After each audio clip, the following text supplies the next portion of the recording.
Already, Barracuda fans, Gause Garage coming to you from Englewood, Florida Cars and Coffee.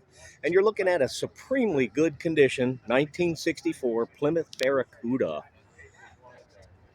Look at that grill. This is when the Barracudas were still Valiant based.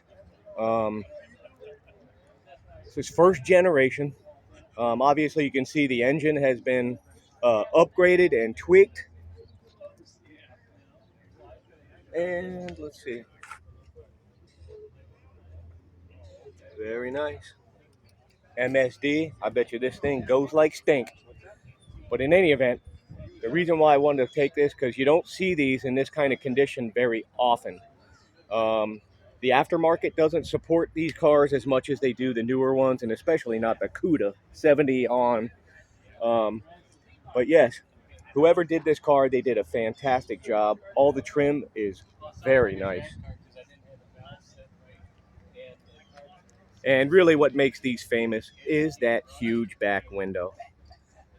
It harkens back to a day where you could back the car in at the drive-in.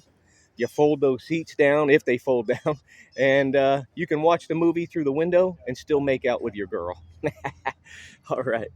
So, very nice car. These were what set Chrysler on track with its small, sporty car, the Barracuda, which was their premium model for the A body line, the smaller cars.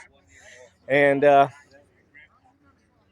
65 and then 66 was the last year of these body styles, and they went to the newer second generation in 67.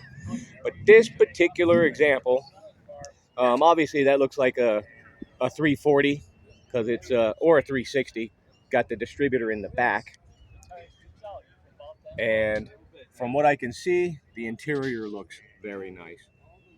So there you have it, Barracuda fans.